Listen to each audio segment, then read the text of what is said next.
बिस्मिल्लाहिर्रहमानिर्रहीम, अस्सलाम वालेकुम। मैं हूं Nabeel Tariq but point of view Facebook और यूट्यूब चैनल से। सबसे पहले बात करते हैं खबर आई के साबिक डीजी इंटेलिजेंट ब्यूरो आफ्ताब सुल्तान चेयरमैन नैब के लिए नामजद। इसके बाद दूसरी खबर ये आई कि चेयरमैन नैब आफ्ताब सुल्तान की तैनाती की मंजूरी शहबाज शरीफ और अपोजिशन लीडर राजा रियाज ने एक तवील मुशावरत के बाद दी। इसके पीछे एक वजह है। शरीफ खानदान का तरीका वारदात ही ये है कि कंप्रोमाइज्ड बंदों को ओहदे देना, ऐसे बंदों को ओहदे देना जो एक्सटेंशन पे एक्सटेंशन इनसे लेते रहे हैं माजी में, और एक्सटेंशन पे एक्सटेंशन दे के इन्होंने इसको पहले काना किया। पंजाबी का वर्ड है काना करना। चेयरमैन नैब शरीफों के शुक्रगुजार भी है, एक जासूस भी है, वो मैं आपको आगे बताता हूँ जासूस कैसे है, और एक एक्सटेंशन ज़दा फ़र्द भी है। एक्सटेंशन शरीफों के बहुत काम आती रही माजी में भी, हाल में भी और मुस्तकबिल में भी। एक्सटेंशन की बात करें तो शायद आपके माइंड में आए, जो बात भी सच है कि पीटीआई ने भी एक्सटेंशन दी एक फ़र्द को, एक ताकतवर फ़र्द को। तो उस पे ये है कि उन्होंने एक जलसे में या शायद एक तकरीब में वो माजरत भी की कि इंसान गलतियों से ही सीखता है, वो मेरी गलती थी, वो एक्सटेंशन। इतने ईमानदार शख्स को तवील मुशावरत के बाद इन्होंने जो चेयरमैन नैब बनाया, 3 दफ़ा ओहदे पर इन्होंने एक्सटेंशन ली। आफ्ताब सुल्तान की बहन 38 करोड़ रुपए के फ्रॉड के केस में मतलूब हैं, और मतलूब किसको हैं? इंटरपोल को। कह दो कि ये झूठ है। 2013 में ये डीजी पंजाब भी रहे। नून लीग ने अपने वफादार रिटायर अफसरान को नवाजने का सिलसिला जारी रखा हुआ है। बंद करो भाई, बंद करो, खुले में हगना बंद करो।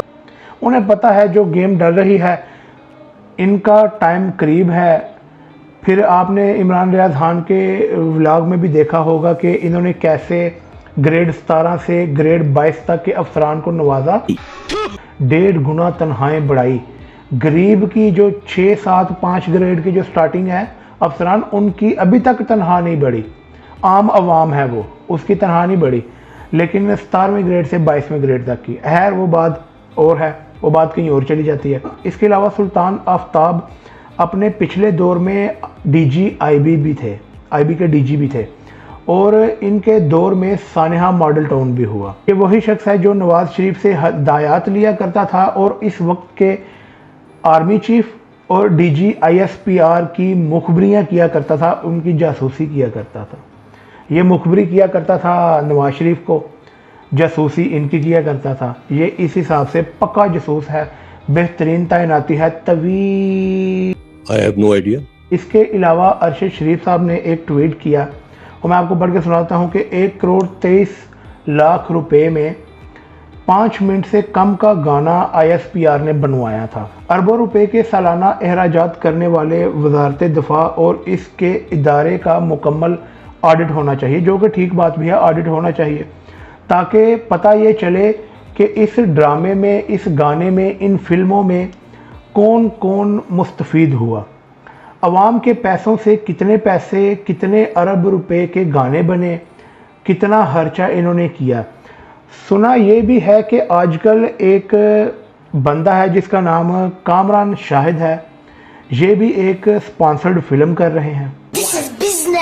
अब उस स्पॉन्सर्ड फिल्म में कितने अरब का चूना लगता है अवाम के पैसों से, ये देखते हैं आगे फ्यूचर में क्या होता है। ऐसे तो नहीं होता है।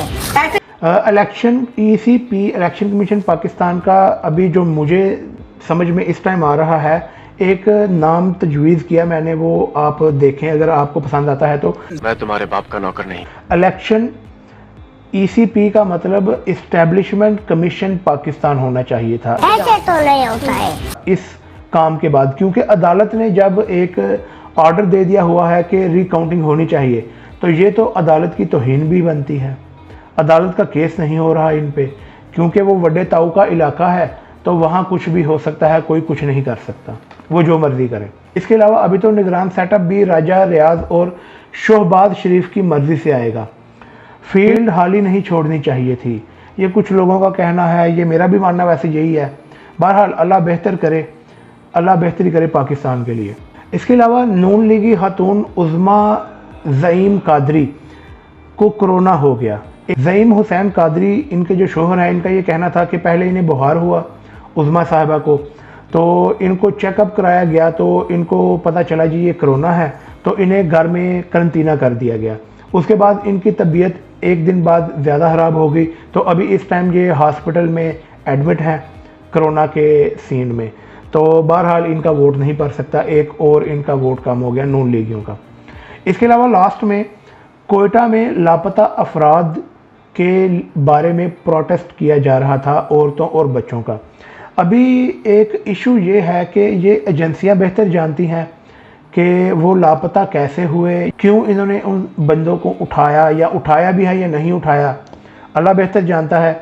इस पर मेरी बात करना इसलिए मकसूद नहीं है कि ये एजेंसियों का काम है, उन्हें बेहतर पता है कि किसको उठाना और किसको नहीं। लेकिन इसमें मसला ये है कि ये वीडियो साइड पर चल रही होगी कि औरतों और बच्चों पर शेलिंग 25 मई की याद आ गई ये देखकर। ये गलत है, ये नहीं होना चाहिए। खैर, आज की वीडियो के लिए इतना ही। मुझे इजाज़त दीजिए। हमारा पॉइंट ऑफ व्यू फेसबुक और यूट्यूब चैनल को लाइक करें, सब्सक्राइब करें। अस्सलाम वालेकुम।